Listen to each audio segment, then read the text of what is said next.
Assalamualaikum warahmatullahi wabarakatuh.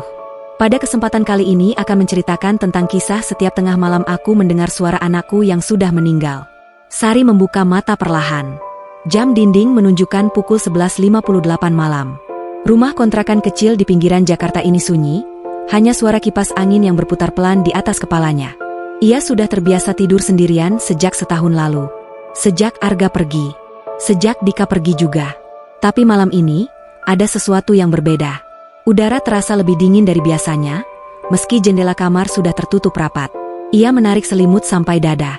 Matanya menatap langit-langit yang retak-retak. Pikirannya kembali ke hari itu. Hari ketika motor tetangga menabrak Arga di depan gang. Anaknya baru saja pulang dari les matematika, tasnya masih tergantung di pundak. Sari ingat betul bagaimana ia berlari keluar rumah, berteriak memanggil nama Arga, tapi yang ia temukan hanya tubuh kecil itu tergeletak di aspal. Darah mengalir dari kepalanya. Dokter bilang Arga meninggal seketika. Tapi bagi Sari, kematian itu terasa lambat. Sangat lambat. Setiap hari terasa seperti 1 tahun. Jam dinding berdentang pelan. Pukul 12. Mama. Suara itu datang dari ruang tamu. Lembut, kecil, persis seperti suara Arga saat memanggilnya dari kamar sebelah dulu. Sari langsung duduk di tempat tidur. Jantungnya berdegup kencang. Ia menelan ludah. Pasti halusinasi, pikirnya. Sudah sering ia mendengar suara Arga dalam mimpinya. Tapi ini bukan mimpi. Ia belum tidur. Mama. Lagi. Kali ini lebih jelas. Suara itu seperti berasal dari balik pintu kamar. Sari menarik napas dalam-dalam. Tangannya gemetar saat meraih gagang pintu. Ia tahu ini tidak masuk akal. Arga sudah setahun terkubur di TPU Jeruk Purut. Tapi suara itu terlalu nyata. Ia membuka pintu pelan. Lorong gelap. Hanya lampu kecil di dapur yang menyala samar. Ruang tamu kosong. Sofa tua masih di tempatnya. Meja makan kecil dengan 2 kursi, 1 kursi kosong sejak setahun lalu. Tapi di lantai, di depan televisi mati, ada mainan mobil-mobilan merah yang Arga suka. Mainan itu bergerak sendiri. Pelan, tapi jelas. Roda-roda kecilnya berputar, maju 1 langkah, mundur 1 langkah. Sari menutup mulutnya dengan tangan. Air matanya langsung mengalir. Ia berjalan pelan menuju mainan itu, lututnya lemas. Ia jongkok, memungut mobil-mobilan itu. Dingin. Tapi ada getar kecil di dalamnya, seperti ada yang mendorong dari dalam. Arga, bisiknya. Suaranya serak. Tak ada jawaban. Hanya angin malam yang masuk lewat celah jendela. Tapi Sari tahu. Ia tahu itu Arga. Anaknya. Satu-satunya anaknya. Ia memeluk mainan itu ke dada, menangis tanpa suara. Tubuhnya gemetar. Ia ingin berteriak, tapi takut tetangga mendengar. Takut dikira gila. Ia duduk di lantai, bersandar ke sofa. Matanya tak lepas dari mainan di tangannya. Dulu, Arga selalu bermain di tempat ini. Ia ingat betul bagaimana Arga tertawa saat mobil-mobilannya balapan di lantai. Mama lihat, mobilku nomor 1, katanya dulu. Sari selalu tersenyum. Meski lelah habis masak dan cuci, Arga adalah cahayanya. Satu-satunya alasan ia bangun setiap pagi. Tapi sekarang, cahaya itu padam. Sari mengusap air matanya. Ia meletakkan mainan itu kembali di lantai. Arga, kamu di mana? Bisiknya lagi. Tak ada jawaban. Hanya suara kipas angin yang kembali terdengar. Ia bangkit, berjalan ke dapur. Membuka lemari, mengambil gelas, menuang air. Tapi tangannya gemetar. Air tumpah ke meja. Ia menatap gelas itu lama. Di samping gelas, ada piring kecil bertema kartun yang Arga suka. Piring yang tak pernah ia cuci lagi sejak setahun lalu. Masih ada sisa nasi goreng di dalamnya, sudah kering dan berjamur. Sari menangis lagi. Ia tak tahu harus apa. Ia ingin percaya itu Arga. Tapi ia juga takut. Takut ini hanya ilusinya. Takut besok pagi ia akan bangun dan menyadari semuanya hanya mimpi. Ia kembali ke ruang tamu. Duduk di sofa, menatap jam. Pukul 12.47. Sudah hampir 1 jam. Tapi ia tak bisa tidur. Ia tak mau tidur. Takut suara itu hilang. Takut Arga pergi lagi. Ia mengambil remote, menyalakan televisi. Suara berita malam terdengar pelan. Tapi matanya tak fokus. Pikirannya penuh dengan Arga. Wajah kecilnya. Senyumnya. Suara, Mama, yang lembut. Tiba-tiba, televisi mati sendiri. Layar hitam. Sari terlonjak. Ia menatap sekeliling. Rumah kembali sunyi. Tapi kali ini, ada suara lain. Suara langkah kecil. Tap, tap, tap, dari arah kamar Arga. Sari bangkit. Jantungnya seperti mau copot. Ia berjalan pelan menuju kamar anaknya. Pintu kamar itu sudah setahun tak ia buka. Terlalu sakit. Terlalu banyak kenangan. Tapi malam ini, ia memberanikan diri. Ia membuka pintu. Bau apek menyengat. Kamar kecil itu penuh debu. Kasur Arga masih berantakan, selimutnya tergulung di sudut. Boneka beruang coklat yang Arga peluk setiap malam masih di atas bantal. Tapi di lantai, ada jejak kaki kecil. Basah. Seperti baru saja ada yang berjalan di sini. Sari menutup mulutnya. Air matanya mengalir lagi. Ia jongkok, menyentuh jejak itu. Dingin. Basah. Tapi bukan air. Seperti embun. Arga, bisiknya. Tak ada jawaban. Tapi ia tahu. Anaknya ada di sini. Di rumah ini. Di tengah malam ini, Sari duduk di lantai kamar Arga. Memeluk boneka beruang itu. Ia menangis sampai dadanya sesak. Ia tak tahu apa yang terjadi. Ia tak tahu apakah ini nyata atau tidak. Tapi yang ia tahu, malam ini, untuk pertama kalinya setelah setahun, ia merasa Arga dekat. Ia tak tidur lagi malam itu. Ia duduk di kamar Arga sampai subuh. Menunggu suara itu kembali. Tapi tak ada lagi. Hanya boneka beruang yang ia peluk erat-erat. Pagi harinya, tetangga melihat lampu kamar Arga menyala semalaman. Mereka curiga. Tapi Sari tak peduli. Ia hanya tersenyum kecil saat membuka pintu. Di tangannya, masih ada mobil-mobilan merah. Arga akan datang lagi malam ini, gumamnya pada dirinya sendiri. Ia tak tahu apa yang akan terjadi.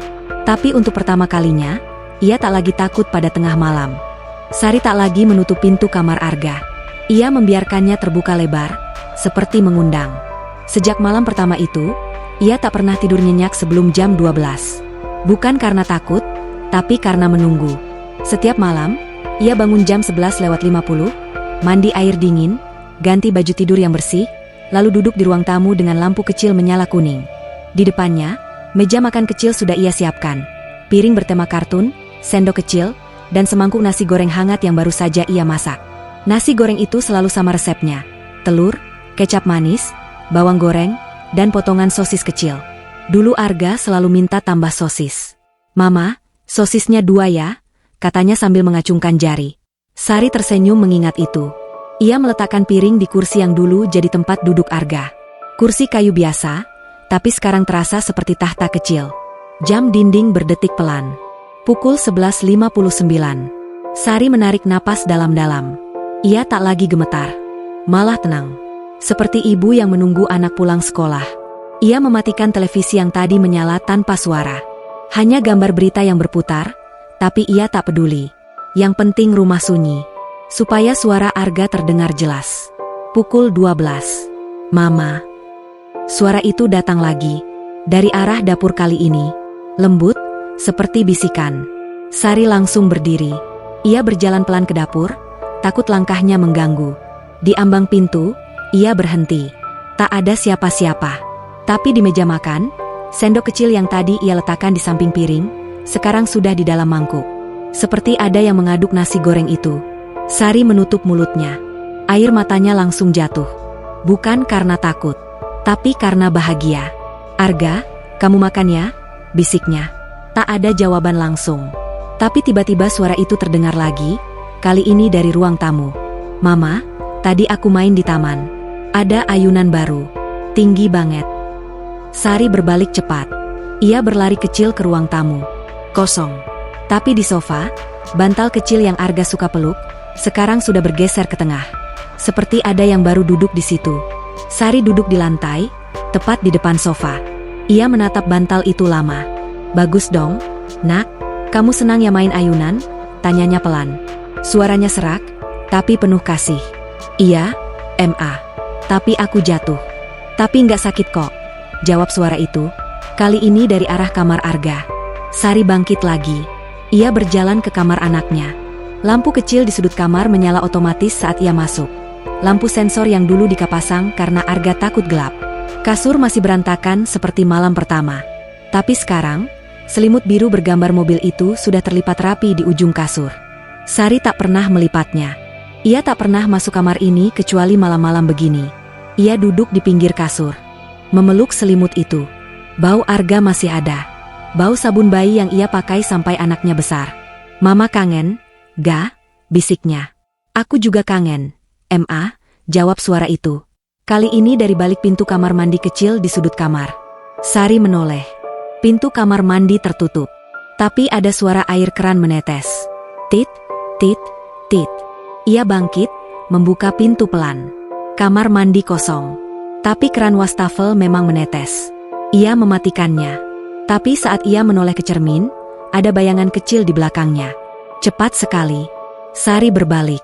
Tak ada apa-apa. Ia kembali ke kasur. Duduk lagi. "Arga, kamu di mana sih? Mama mau lihat kamu," katanya. Suaranya mulai bergetar. "Di sini, Ma." "Di mana-mana?" jawab suara itu. Kali ini dari langit-langit. Sari menatap atas. Tak ada apa-apa. Tapi ia tersenyum. "Mama percaya kamu di sini." Malam itu, mereka ngobrol sampai jam 1 lewat. Arga bercerita tentang taman, tentang teman-teman baru, tentang ayunan yang tinggi. Sari mendengarkan sambil sesekali mengangguk, sesekali menjawab. Ia tak peduli kalau tetangga mendengar. Ia tak peduli kalau dikira gila. Yang penting, Arga ada. Pagi harinya, Sari bangun dengan wajah cerah. Ia masak nasi goreng lagi. Kali ini lebih banyak sosis. Ia letakkan di meja makan, bersama segelas susu coklat. "Buat Arga," gumamnya. Tapi saat ia keluar rumah membeli sayur, Bu RT, tetangga sebelah, menyapanya. "Sari, semalam aku dengar kamu ngomong sendiri. Kamu baik-baik aja kan?" Sari tersenyum kaku. "Iya, Bu. Cuma ngomong sama foto Arga." Bu RT mengangguk, tapi matanya penuh curiga. "Hati-hati ya, Ri. Jangan sampai kecapean." Sari mengangguk. Tapi dalam hati, ia tahu. Ini bukan kecapean.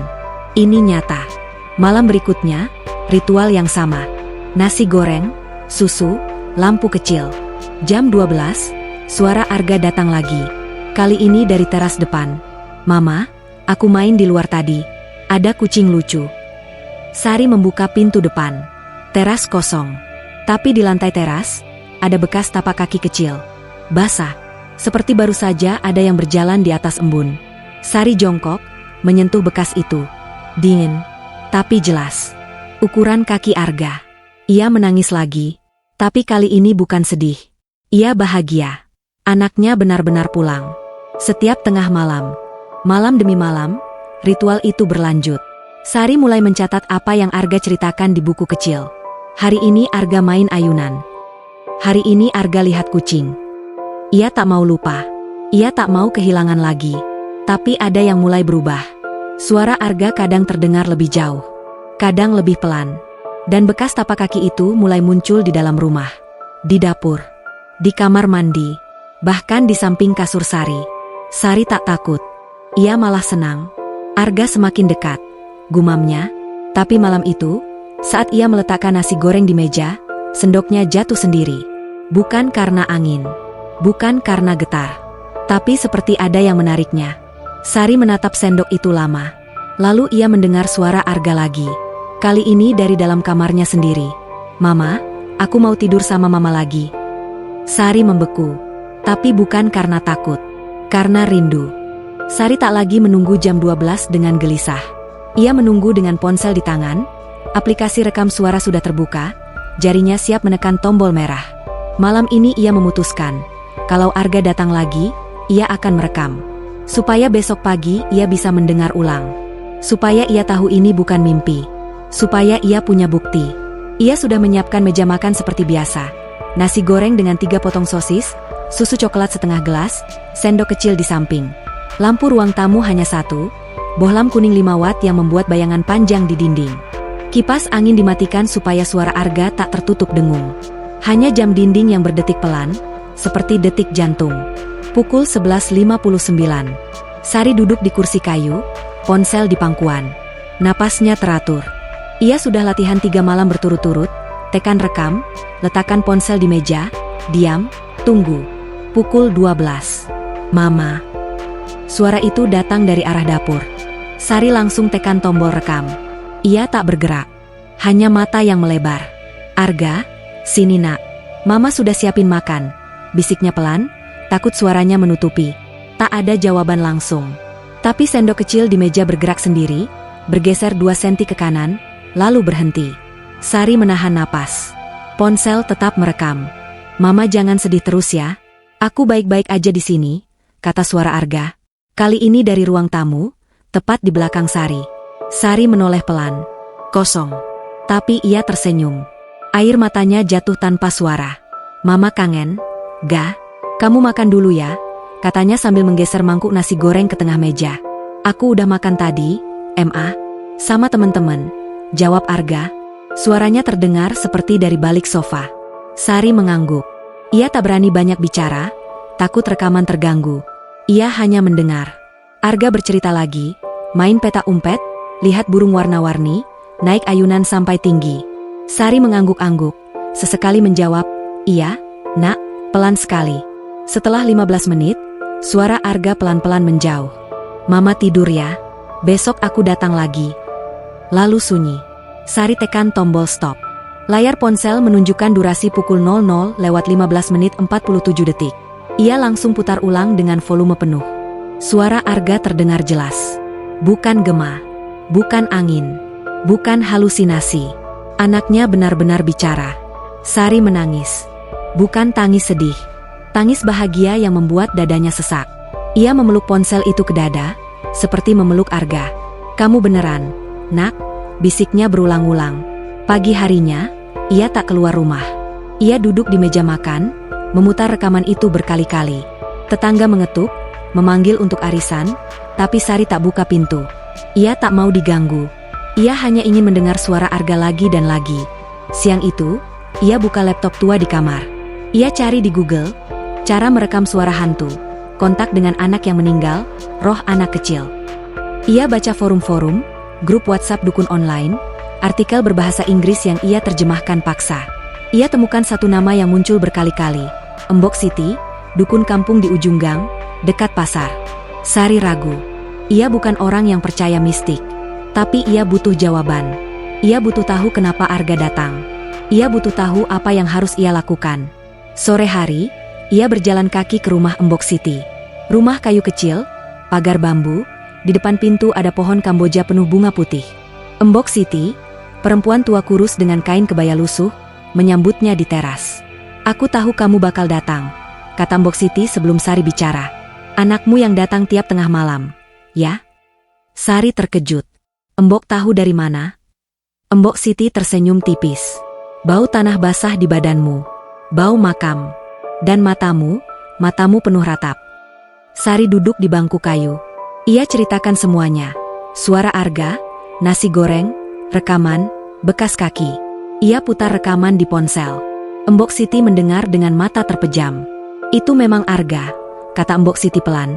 "Tapi dia terjebak, nak, karena kamu terlalu meratapinya. Setiap tangis kamu, setiap doa kamu minta dia balik, itu jadi tali yang ikat dia di sini. Dia tak bisa pergi ke tempat yang seharusnya." Sari marah. "Aku cuma mau dengar suaranya. Aku cuma mau dekat sama anakku. Embok bilang aku salah?" Embok Siti tak menjawab langsung. Ia ambil segelas air putih, baca doa pelan, lalu menyodorkan. "Minum. Tenang. Aku bukan musuhmu." Sari menolak gelas itu. "Aku nggak mau Arga pergi lagi. Aku nggak mau." Embok Siti menghela napas.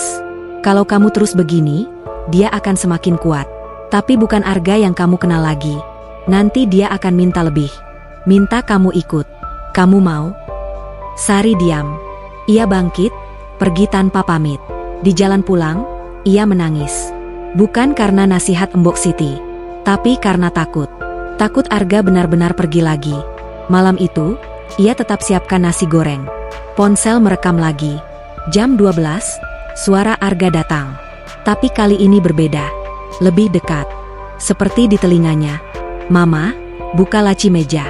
Ada surat buat Mama." Sari berlari ke meja kecil di sudut ruang tamu. Laci itu sudah setahun tak ia buka. Penuh kertas tagihan, foto lama, kunci cadangan. Ia buka lacinya. Di atas tumpukan kertas, Ada gambar keluarga yang pernah Arga gambar di kelas seni. Stik figur mama, papa, Arga, lengkap dengan rumah dan pohon. Di belakang gambar itu, tulisan anak-anak dengan spidol merah. Mama tersenyum ya. Aku sayang mama. Sari jatuh duduk di lantai. Gambar itu ia simpan di dompet setahun lalu.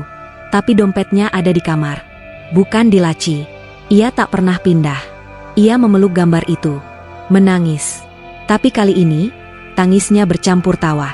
Arga, kamu beneran di sini? Rekaman ponsel masih berjalan. Suara Arga terdengar lagi, pelan sekali.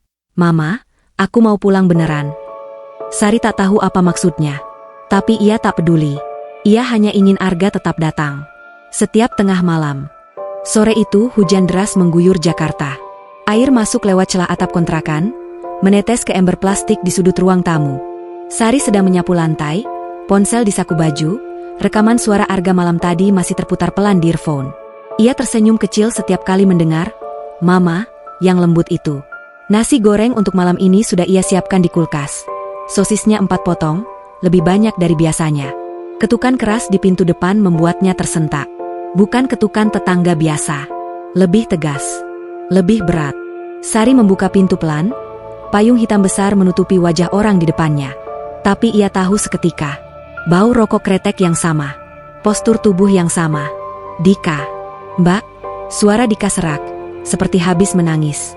Rambutnya basah, baju kaos hitamnya menempel di badan. Aku mau minta maaf. Sari diam. Ia tak menutup pintu, tapi tak mengundang masuk. Hujan masih deras, petir menyambar di kejauhan.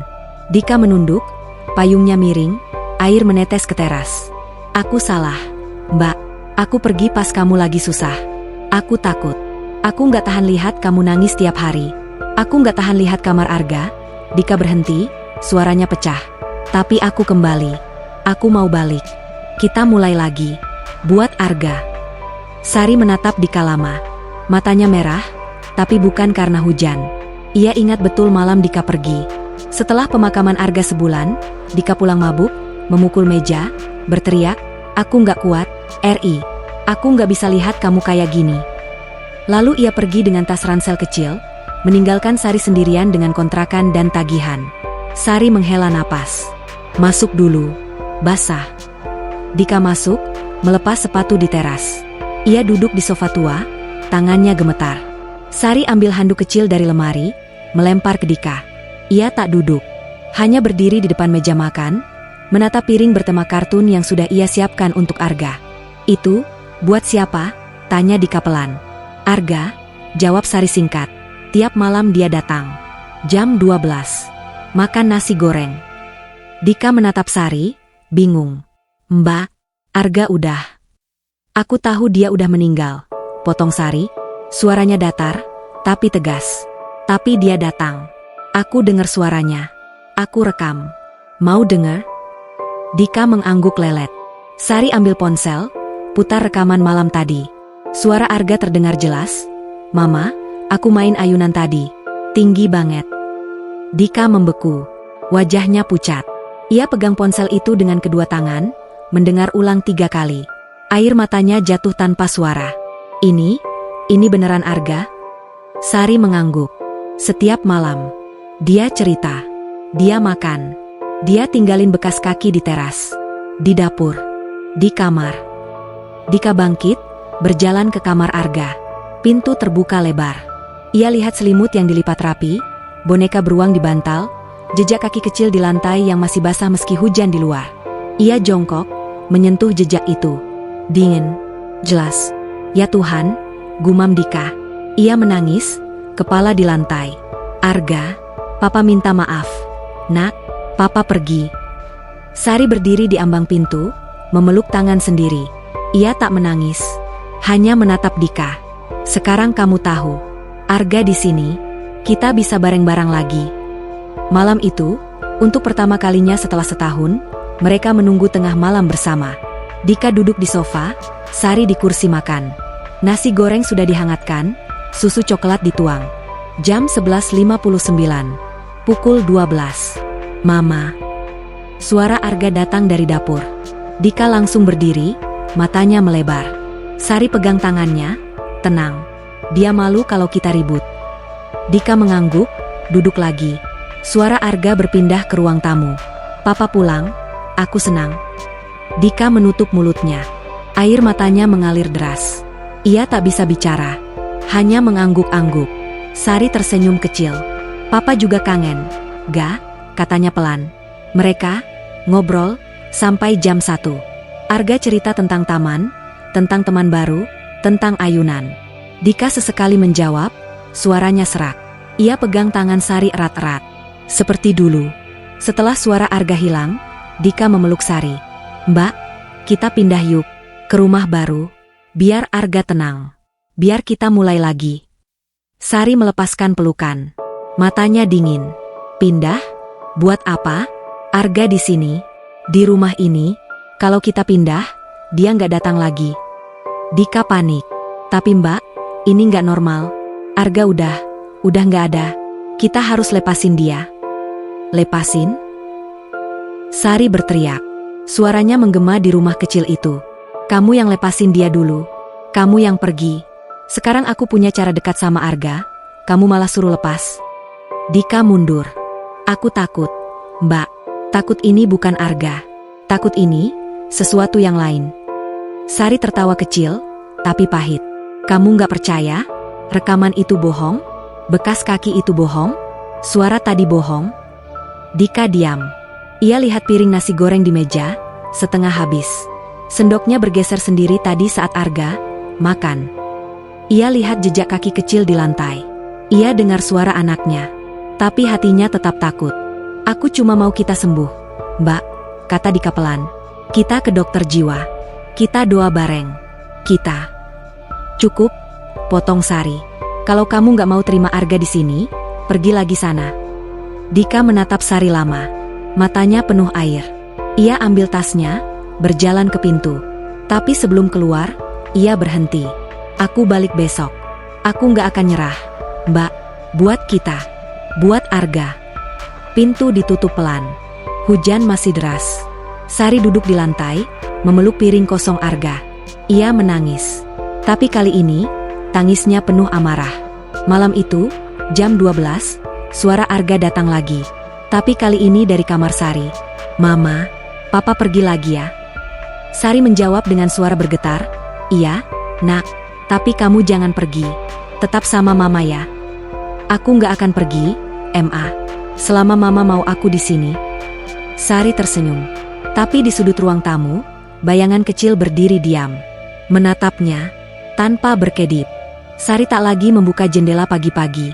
Tirai selalu tertutup rapat, cahaya matahari hanya masuk lewat celah kecil di samping. Rumah terasa lebih pengap, tapi ia tak peduli. Yang penting gelap, yang penting sunyi, yang penting jam 12 datang tepat waktu. Nasi goreng malam ini ia buat lebih pedas. Arga dulu suka sambal. Ia tambah irisan cabai rawit 5 buah, sosisnya potong dadu kecil-kecil, seperti gigitan anak. Dika tak datang lagi setelah malam pertengkaran itu. 3 hari lalu ia kirim pesan, Mbak, aku di kosan dekat kantor. Aku tunggu kamu sadar. Sari hapus pesan itu tanpa balas. Ia tak butuh Dika. Ia butuh Arga. Dan Arga ada. Setiap malam. Tapi malam ini berbeda. Pukul 11.45, Sari sudah duduk di meja makan. Ponsel merekam seperti biasa. Tapi suara Arga tak datang jam 12. Tak datang jam 12.05. Tak datang jam 12.10. Sari gelisah. Ia berjalan mondar-mandir, buka pintu depan, lihat teras, kosong. Buka pintu belakang, lihat kebun kecil, kosong. Ia kembali ke meja, pegang mangkuk nasi goreng yang mulai dingin. Arga, kamu kemana? Nak, bisiknya. Suaranya bergetar.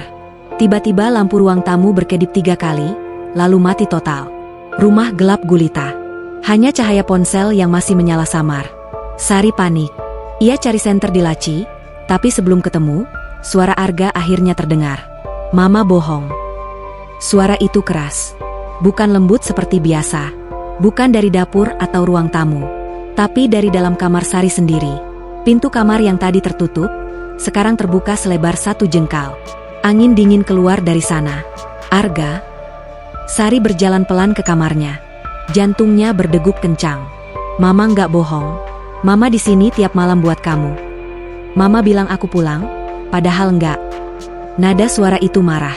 Sari tak pernah dengar Arga marah seperti ini, bahkan saat ia larang main hujan dulu.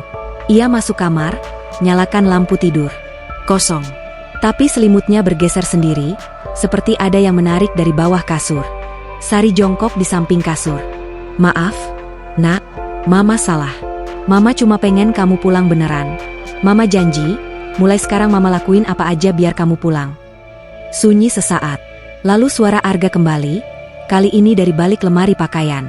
Bener, Ma, Mama janji. Bener, jawab Sari cepat. Air matanya jatuh. Apa aja? Bawa aku ke makam. Malam ini, sekarang. Sari terdiam.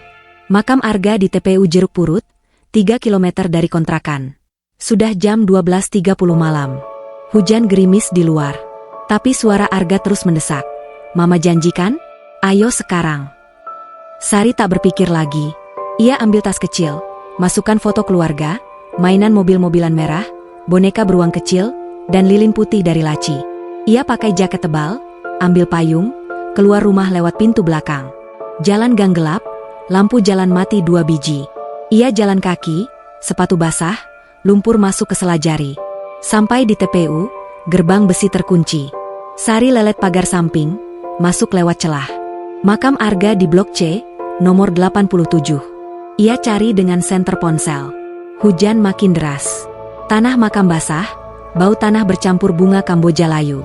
Ia jongkok di depan nisan kecil bertulis Arga Pratama, 2017, hingga 2024 selamanya di hati kami. Sari nyalakan lilin, taruh di depan nisan. Ia keluarkan mainan dan boneka, letakkan di atas makam. Arga, Mama di sini. Kamu pulang ya sama Mama. Angin kencang tiba-tiba. Lilin padam. Senter ponsel mati. Gelap total. Sari panik, tapi suara Arga terdengar lagi, kali ini dari dalam tanah, tepat di bawah nisan. Mama buka aja. Aku di sini. Sari gemetar. Ia pegang tanah makam. Dingin, basah, tapi ada getar kecil, seperti ada yang dorong dari bawah. Arga, Mama takut. Buka, Ma. Mama janji. Sari menangis. Ia ambil batu kecil di sekitar, mulai menggali tanah di atas makam. Hujan makin deras, lumpur masuk ke kuku. Ia gila-gilaan. 1 cangkul tangan, 2 cangkul. Tanah makin dalam. Bau tanah basah makin kuat. Tiba-tiba Mbok Siti muncul dari balik pohon Kamboja. Payung hitam, senter besar. Sari, berhenti. Sari menoleh, mata merah. Mbok minggir. Aku mau ambil Arga pulang. Mbok Siti tarik tangan Sari paksa. Kamu gila. Ini bukan Arga. Ini sesuatu yang numpang nama Arga. Kamu buka makam, dia akan tarik kamu ikut. Sari menampar tangan Mbok Siti. Mbok enggak ngerti. Aku cuma mau anakku. Mbok Siti pegang bahu Sari erat. Dengar, tiap malam kamu kasih makan, kamu panggil nama, kamu buka pintu, kamu kasih energi. Bukan Arga yang datang, tapi sesuatu yang pakai wujud Arga. Kalau kamu terus, kamu mati, Sari. Sari dorong Mbok Siti sampai jatuh. Ia lanjut gali. Tapi tiba-tiba suara Arga berubah. Bukan lembut, bukan marah, tapi dingin. Kosong. Mama, cepet, aku dingin. Sari berhenti. Ia lihat ke lubang kecil yang ia buat. Tanah bergerak sendiri.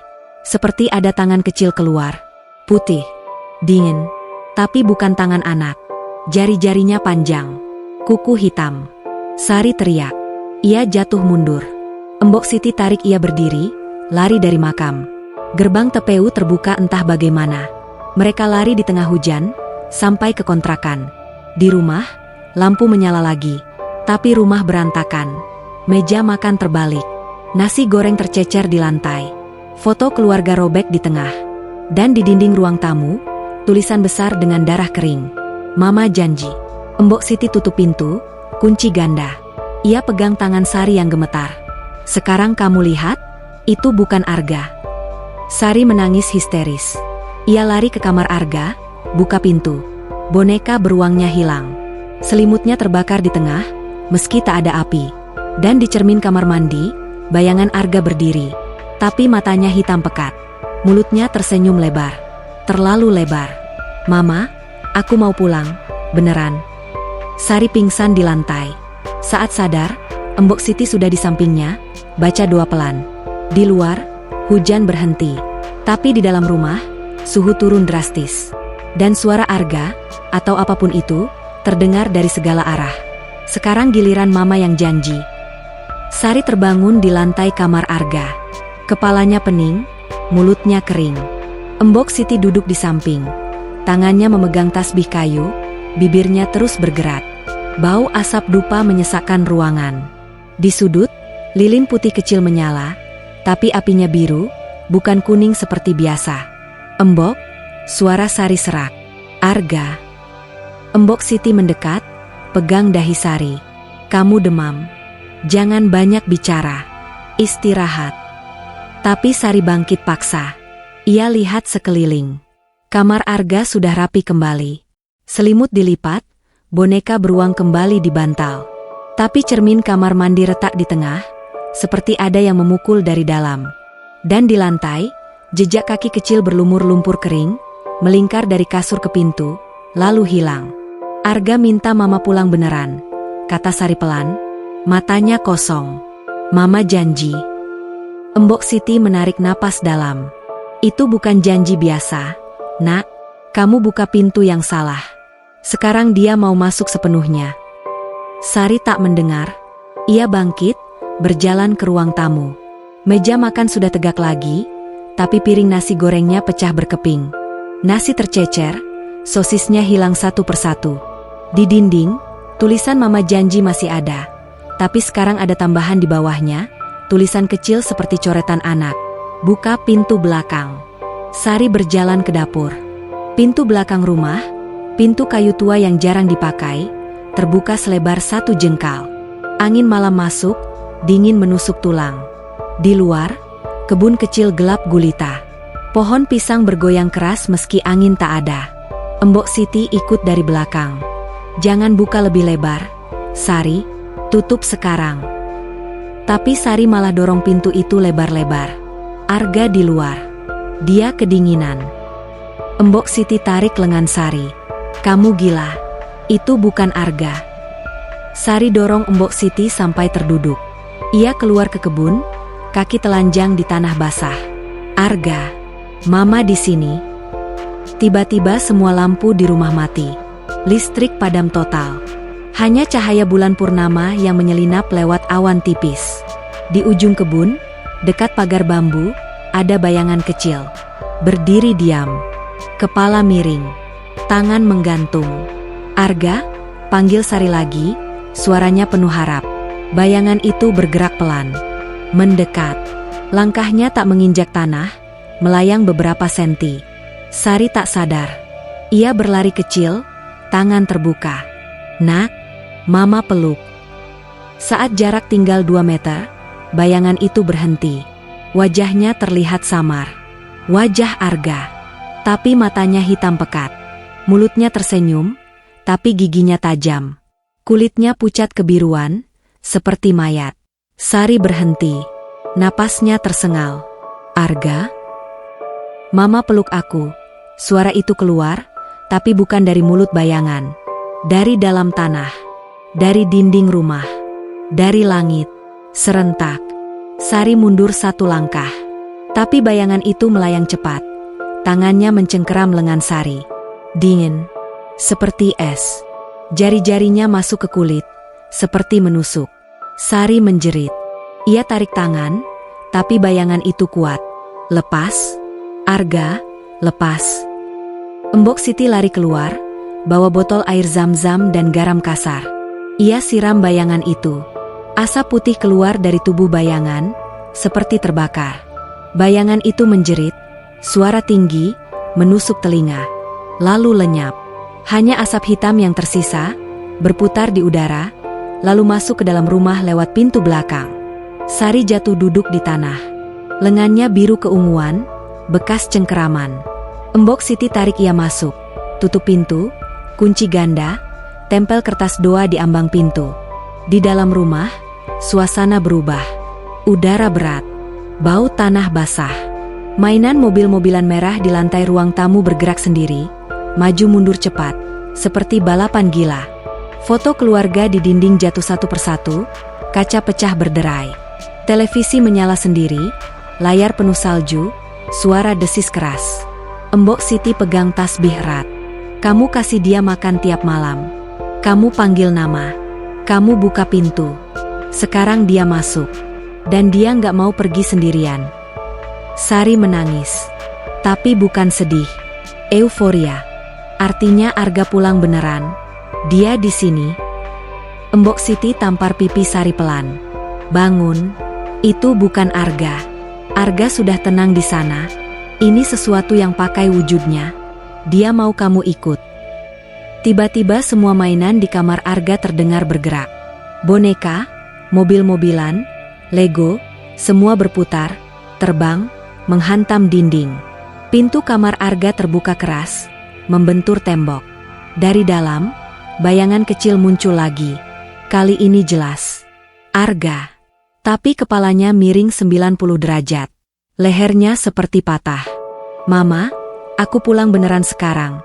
Suaranya berlapis. Seperti banyak anak bicara sekaligus. Sari berdiri, tangannya terbuka. Iya, nak, pulang sama mama. Embok Siti tarik Sari ke belakang. Jangan dekati, dia akan tarik jiwa kamu. Tapi Sari lepas. Ia berjalan pelan ke arah bayangan. Mama janji, Ga, kita bareng selamanya. Bayangan itu tersenyum. Giginya bertambah banyak. Matanya melebar. Tangan kanannya memanjang, mencengkeram leher Sari. Dingin, kuat. Sari tak melawan. Ia malah peluk bayangan itu. Akhirnya kamu pulang. Embok Siti jerit. Ia buka botol air zam-zam, siram ke arah mereka. Tapi kali ini tak ada asap. Hanya tawa kecil. Tawa Arga, orang lain. Tetangga mulai mengetuk pintu. Bu Sari, ada apa? Suara ribut banget. Lampu luar menyala. Cahaya masuk lewat celah jendela. Bayangan itu mundur ke sudut gelap. Tapi tangannya masih di leher Sari. Bekas cengkeraman makin dalam. Sari tersenyum, matanya kosong. Embok Siti lari ke pintu depan, buka. Bu RT, Pak Dedi, dan dua pemuda masuk. Mereka lihat rumah berantakan, mainan beterbangan. Sari berdiri di tengah ruang tamu, tangan terangkat seperti memeluk udara. Sari gila, teriak Bu RT. Mereka tarik Sari paksa. Tapi saat disentuh, tubuh Sari dingin seperti es. Matanya putih, mulutnya berbisik, Arga, pulang. Pak Dedi telepon polisi. Embok Siti cuma bisa menangis di sudut. Ia tahu, malam ini pintu sudah terbuka lebar. Dan sesuatu sudah masuk. Di luar, jam dinding berhenti tepat di pukul 12. Tapi malam masih panjang. Sirene polisi meraung di gang sempit pukul 1.17 dini hari. Lampu biru merah berkedip memantul di dinding kontrakan, membuat bayangan mainan yang masih bergerak di lantai tanpa hidup. Dua mobil patroli, satu truk kecil, dan ambulans berhenti di depan pagar bambu. 4 polisi berseragam, 2 paramedis, dan seorang dokter berjas putih turun cepat. Bu RT berdiri di teras, tangannya gemetar memegang sapu. Cepat, Pak, Bu Sari sudah gila. Dia bicara sama udara, peluk-peluk bayangan. Sersan Budi, polisi senior bertubuh tegap, masuk pertama. Ia lihat rumah berantakan, meja terbalik, foto keluarga pecah, mainan beterbangan seperti ditiup angin kencang. Di tengah ruang tamu, Sari berdiri diam. Matanya terbuka lebar, tapi kosong. Lengannya terangkat, seperti memeluk seseorang. Bekas cengkeraman ungu kebiruan melingkar di leher dan lengan. Sari, panggil Sersan Budi tegas. Turun tangan. Kami bawa kamu ke dokter. Sari tak menoleh. Mulutnya bergerak pelan. Arga, jangan pergi lagi. Mama janji. Embok Siti duduk di sudut. Tasbihnya putus, butir-butir kayu berserakan. Ia menangis tanpa suara. Sudah telat. Pak, dia sudah diambil. Para medis mendekat, bawa tandu lipat. Mereka coba pegang lengan Sari, tapi tubuhnya kaku seperti kayu. Saat disentuh, suhu kulitnya turun drastis, dingin seperti es. Salah satu para medis menjerit kecil, tangannya seperti tersengat. Dia hipotermia berat, teriak dokter. Cepat bawa ke ambulans. Polisi paksa turunkan tangan Sari. Ia tak melawan, tapi juga tak membantu. Tubuhnya seperti boneka. Mereka angkat ke tandu, ikat sabuk pengaman. Saat tandu lewat ambang pintu, lampu rumah yang tadi pada menyala sendiri, terang benderang, lalu meledak satu persatu. Kaca bohlam berhamburan. Di luar, tetangga berkumpul. Ada yang merekam dengan ponsel, ada yang berdoa. Sari dibawa ke ambulans. Matanya masih terbuka, menatap langit. Arga, Mama ikut ya. Di RSJ Cipto, ruang IGD penuh. Dokter Linda, psikiater senior, langsung periksa. Suhu tubuh Sari 28 derajat Celcius, sangat rendah. Denyut nadi lemah, tekanan darah 80-50. Ia disuntik obat penenang, dipasang infus, selimut termal. Dari riwayat tetangga, pasien kehilangan anak 1 tahun lalu. Trauma berat, halusinasi auditorik dan visual. Kemungkinan psikosis akut, catat dokter Linda di berkas. Sari dipindah ke bangsal khusus, kamar isolasi 12. Dinding putih, jendela kecil berjeruji, ranjang besi dengan tali pengikat. Ia terbangun pukul 4 pagi. Obat membuatnya lemas, tapi pikirannya jernih. Ia sadar tak ada suara Arga. Tak ada nasi goreng. Tak ada bekas kaki kecil. Arga, bisiknya. Lalu ia menjerit. Kembalikan anakku. Ia tarik tali pengikat, ranjang besi bergoyang keras. Perawat lari masuk, suntik lagi. Sari lemas, tapi matanya penuh amarah. Kalian culik Arga. Dia di rumah. Biarin aku pulang. Pagi hari, Dika datang. Wajahnya pucat, bajunya kusut. Ia lihat Sari dari balik kaca observasi. Dokter Linda jelaskan, kondisi istrinya kritis. Dia percaya anaknya masih hidup, datang tiap malam. Kami temukan bekas luka cengkeraman di leher dan lengan, bukan bekas tali atau benda. Kami curiga self-harm, tapi pola lukanya aneh. Dika menangis. Itu bukan self-harm, Dok. Aku dengar suara Arga juga. Aku lihat bekas kaki. Rumah itu nggak beres. Dokter Linda mengangguk, tapi matanya skeptis. Kami akan terapi intensif. Obat antipsikotik, konseling, mungkin ECT kalau tak membaik. Malam pertama di RSJ, Sari tak tidur. Ia menatap langit-langit putih. Tak ada suara Arga. Tak ada dingin. Hanya suara pasien lain menangis di koridor. Ia menangis pelan. Arga, kamu di mana? Pukul 23.55, ia bangun dari ranjang. Tali pengikat longgar, perawat lupa kencangkan setelah cek suhu. Ia lepas tali, turun dari ranjang, buka pintu kamar. Koridor gelap, lampu emergency merah berkedip pelan. Ia jalan pelan, kaki telanjang di lantai dingin. Tujuannya satu, pulang. Ia lewat ruang perawat, kosong. Lewat ruang obat, terkunci. Lewat pintu darurat, alarm mati. Ia keluar ke halaman belakang RSJ, lompat pagar rendah, lari di jalan raya. Pakaian pasien biru tipis, rambut acak-acakan, kaki berdarah kena kerikil. Ia sampai kontrakan pukul 00.47. Rumah sudah di police line, pita kuning melintang di pintu. Tanda, dilarang masuk, kejadian khusus. Tapi Sari tak peduli. Ia masuk lewat jendela samping, kaca sudah pecah dari malam sebelumnya. Di dalam, rumah lebih gelap. Bau tanah basah. Semua barang Arga kembali ke tempat. Boneka dibantal, mobil-mobilan di lantai, selimut dilipat rapi. Tapi ada yang aneh. Semua barang itu berlumur lumpur kering. Seperti baru digali dari makam. Sari masuk kamarnya. Kasurnya basah. Air makam? Ia tak peduli. Ia duduk di ranjang, peluk bantal.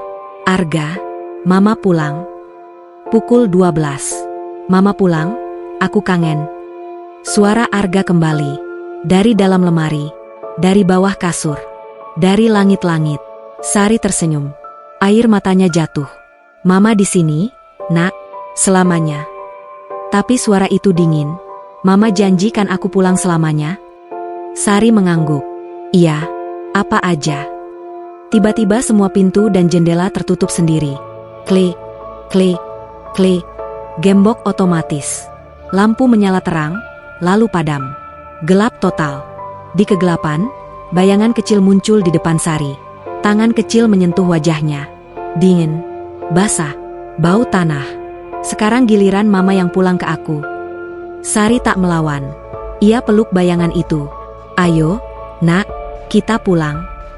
Di luar, polisi yang mencari Sari sampai di kontrakan pukul 00.15. Mereka lihat lampu kedip cepat, lalu mati. Teriakan kecil dari dalam, bukan jerit ketakutan, tapi tawa. Tawa ibu dan anak. Mereka dobrak pintu, tapi terkunci mati. Jendela ditutup papan dari dalam. Mereka pakai linggis, masuk paksa. Di kamar Sari, mereka temukan Sari duduk di ranjang. Tangan terangkat, seperti memeluk udara. Matanya terbuka, tapi kosong. Bibirnya tersenyum. Di dadanya, bekas cengkeraman baru, kali ini dalam. Darah menetes pelan. Di sampingnya, boneka beruang Arga tergeletak. Kepalanya miring. Matanya hitam pekat. Sari tak bernapas lagi, tapi di rekaman dashcam polisi, terdengar suara kecil sebelum mereka masuk. Mama, kita pulang bareng ya. Pukul 6.12 pagi, rumah kontrakan Sari sudah ramai. Polisi, wartawan lokal, tetangga, dan tim forensik bergerak hilir mudik. Lampu blitz kamera menyala-nyala, merekam setiap sudut rumah yang kini terasa lebih kecil, lebih pengap. Di kamar Sari, dokter forensik memeriksa tubuhnya yang kaku di ranjang. Bekas cengkeraman di dada dalam sekali, seperti 5 jari kecil menekan sampai tulang retak. Tapi tak ada darah di luar, hanya memar ungu kehitaman yang membentuk pola tangan anak. Tidak ada tanda kekerasan eksternal. Tidak ada senjata. Korban meninggal karena henti jantung akibat hipotermia ekstrim dan shock, catat dokter. Suhu tubuh saat ditemukan 19 derajat Celcius. Mustahil untuk hidup. Sersan Budi menggelengkan kepala. Ia lihat boneka beruang di lantai, matanya hitam pekat, seperti dicat ulang. Ia ambil plastik bukti, masukkan boneka itu. Rumah ini ditutup. Semua barang anak dikirim ke lab. Embok Siti duduk di teras, wajahnya pucat. Ia tak boleh masuk lagi, tapi matanya tak lepas dari pintu kamar Sari. Ia tahu, malam tadi bukan akhir, hanya awal. Dika datang pukul 7.30. Ia lari dari kosan, kaki telanjang, baju basah keringat. Polisi halangi di pintu. Istri saya. Biarin saya lihat. Mereka izinkan masuk sebentar. Dika jatuh di depan ranjang. Tubuh Sari sudah ditutup kain putih. Ia buka kain itu pelan, lihat wajah Sari, tersenyum damai, seperti tidur. Bekas cengkeraman di dada terlihat jelas. Dika menangis histeris, peluk tubuh dingin itu. Mbak, maaf, aku telat. Polisi tarik Dika paksa. Ia dibawa ke ruang tamu, duduk di sofa yang masih berlumur lumpur kering. Embok Siti dekati, pegang bahu Dika. Kamu harus kuat. Ini belum selesai. Dika menatap Embok Siti. Apa maksud Embok? Sari udah pergi. Embok Siti menghela napas. Arga, atau apapun yang pakai nama Arga, belum puas. Dia tarik Sari karena Sari janji. Tapi janji itu ikat dua arah. Sekarang Sari di sana, dia akan minta lebih. Minta kamu, minta rumah ini, minta nyawa lain. Dika gemetar. Embok bilang apa? Aku harus apa? Embok Siti lihat sekeliling. Polisi masih sibuk. Ia bisik, malam ini, sebelum maghrib, kita bakar rumah ini. Semua barang Arga. Semua kenangan. Kita putus ikatan. Kalau enggak, dia akan datang lagi. Ke kamu. Ke tetangga. Ke siapa aja yang pernah dekat sama Sari. Dika mengangguk lelet. Matanya kosong. Aku setuju. Apa aja. Sore hari, rumah dikosongkan. Polisi selesai olah TKP. Jenazah Sari dibawa ke rumah duka. Dika, Embok Siti, dan 2 pemuda tetangga kembali ke kontrakan. Mereka bawa bensin, kertas koran, dan kotak kardus besar. Semua barang Arga dimasukkan. Mainan, baju, foto, buku gambar, bahkan nasi goreng sisa di kulkas. Embok Siti bawa pendeta gereja tetangga, Pak Yohanes, dan ustaz dari masjid dekat, Ustadz Rahman. Mereka setuju bantu, tak peduli agama. Ini urusan lain. Kita bakar semua sebelum maghrib, kata Embok Siti. Kita doa bareng. Kita minta Arga dilepas. Mereka susun barang di tengah ruang tamu. Tumpukan tinggi. Dika tuang bensin, tangannya gemetar. Pak Yohanes baca Mazmur, Ustadz Rahman baca ayat kursi. Embok Siti tabur garam kasar dan air zam-zam di sekitar tumpukan. Jam 17.45, matahari hampir tenggelam. Mereka nyalakan korek. Api menyala pelan, lalu membesar cepat. Asap hitam naik ke langit-langit. Dinding kontrakan kayu tua cepat terbakar. Tetangga lari keluar, teriak minta pemadam. Tapi Mbok Siti halangi. Biarkan. Ini harus selesai. Api menjalar ke kamar Arga. Boneka beruang di dalam tumpukan tiba-tiba bergerak. Matanya menyala merah. Lalu meleleh. Mainan mobil-mobilan mencair. Foto keluarga hangus. Wajah Arga di foto tersenyum terakhir kali sebelum lenyap. Tiba-tiba angin kencang dari dalam rumah. Pintu belakang terbuka keras. Suara anak kecil terdengar dari dalam api, bukan jerit, tapi tawa. Mama, Papa, kita bareng selamanya. Dika jatuh duduk. Ia lihat bayangan Sari dan Arga di dalam api, berdiri berdampingan, tangan bergandeng. Sari tersenyum. Arga melambai, lalu lenyap dalam kobaran. Rumah kontrakan habis terbakar dalam 20 menit. Hanya abu dan besi rangka yang tersisa. Pemadam datang telat. Polisi datang lagi, tapi tak ada yang mereka lakukan. Dika duduk di trotoar, menatap abu. Mbok Siti pegang bahunya. Selesai. Mereka sudah bareng. Malam itu, Dika tidur di rumah Mbok Siti. Ia tak punya tempat lagi. Ia tak punya siapa-siapa lagi. Tapi di tengah malam, ia terbangun. Kamar tamu Mbok Siti gelap. Tapi di sudut, ada bayangan kecil. Berdiri diam. Arga, bisik Dika. Bayangan itu tak jawab. Tapi tangannya terangkat, menunjuk keluar jendela. Di sana, di bawah pohon Kamboja, ada Sari. Berdiri diam. Tangan kanannya memegang tangan kecil Arga. Mereka tersenyum. Lalu lenyap. Dika menangis. Tapi kali ini, tangisnya lega. Ia tahu, mereka sudah pulang. Beneran. Tapi di abu rumah kontrakan yang masih hangat, pagi harinya, polisi temukan sesuatu. Di tengah puing, ada gambar keluarga yang tak hangus. Wajah Dika, Sari, dan Arga. Di belakang gambar, tulisan baru dengan arang. Papa kapan nyusul? Mbok Siti lihat gambar itu. Ia bakar di tempat. Tapi angin bawa abu ke langit. Dan di langit malam, bayangan keluarga kecil itu terlihat lagi. Menunggu. Pagi setelah kebakaran, abu kontrakan masih mengepul tipis. Bau hangus bercampur tanah basah menyelimuti gang sempit. Polisi sudah pergi, wartawan lokal bubar, tetangga kembali ke rutinitas, tapi bisik-bisik tak pernah berhenti. Dika duduk di teras rumah Mbok Siti, matanya cekung, tangannya memegang secangkir kopi hitam yang sudah dingin. Ia tak tidur semalaman. Gambar keluarga yang ditemukan di abu masih terbayang. Tulisan Papa kapan nyusul, seperti terukir di kelopak matanya. Mbok Siti keluar dari dapur, bawa semangkuk bubur kacang hijau. Makan, nak, kamu harus kuat. Hari ini kita ke panti rehabilitasi. Kamu nggak bisa sendirian. Dika mengangguk lelet. Ia tahu, ia tak punya rumah lagi, tak punya pekerjaan lagi. Kantor sudah memecatnya karena bolos 3 minggu. Tak punya keluarga lagi. Hanya Mbok Siti yang tersisa. Pukul 9, mereka naik angkot ke panti rehabilitasi Jiwa Harapan Baru di pinggiran Bogor. Bangunan tua bergaya kolonial, dinding cat putih mengelupas, halaman luas dengan pohon mangga tua dan taman kecil. Pasien berjalan pelan, beberapa duduk di bangku kayu, beberapa bermain bola plastik. Udara sejuk, tapi ada bau obat yang menusuk. Kepala panti, Dr. Rina, sambut mereka di ruang tamu. Kami terima Pak Dika sebagai pasien rawat jalan dulu. Terapi kelompok, konseling, obat penenang. Nanti kita lihat perkembangan. Dika tak banyak bicara. Ia hanya mengangguk. Kamarnya di lantai 2, nomor 27. Kamar kecil, ranjang besi, jendela menghadap taman. Ia letakkan tas kecil di bawah ranjang. Hanya baju ganti, dompet kosong, dan foto keluarga yang hangus di pinggir. Tapi wajah Arga masih tersenyum. Hari pertama berlalu datar. Terapi seni pagi, ia gambar rumah kontrakan yang terbakar. Konseling siang, ia cerita tentang suara Arga, tentang Sari, tentang janji. Dokter catat, delusi berat, halusinasi auditorik, kemungkinan skizofrenia pasca trauma.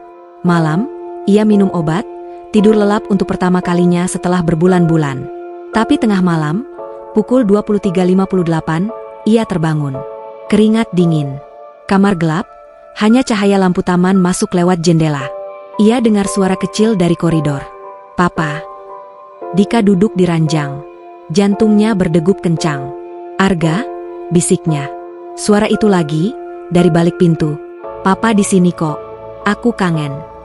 Dika bangkit, buka pintu pelan. Koridor kosong. Hanya lampu emergency merah berkedip pelan. Tapi di lantai, ada bekas tapak kaki kecil. Basah, berlumur lumpur kering. Mengarah ke tangga. Dika ikut. Kaki telanjang di lantai dingin. Ia turun tangga, lewat ruang makan pasien, lewat dapur, keluar ke taman belakang. Bulan purnama terang benderang. Di bawah pohon mangga tua, ada anak kecil berdiri. Punggung membelakangi.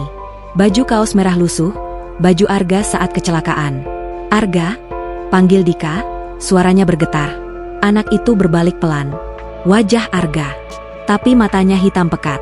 Mulutnya tersenyum lebar. Terlalu lebar. Papa nyusul ya. Dika mundur. Tapi kakinya seperti terpaku. Kamu bukan Arga. Anak itu melayang mendekat. Tangan kecilnya terangkat. Mama nunggu. Kita bareng selamanya. Tiba-tiba lampu taman menyala terang. Suara alarm kebakaran berbunyi keras. Pasien lain terbangun, perawat lari-lari. Dika tersadar, lari kembali ke kamar. Tapi saat ia buka pintu, kamarnya berantakan. Ranjang terbalik. Foto keluarga di lantai, wajahnya digores sampai robek. Di dinding, tulisan besar dengan darah kering. Papa Jan. Dika jerit. Perawat masuk, suntik penenang. Ia pingsan. Pagi harinya, Dokter Rina panggil Mbok Siti. Kondisi Pak Dika memburuk. Dia bilang anaknya datang lagi. Kami temukan bekas lumpur di koridor. Tapi CCTV kosong.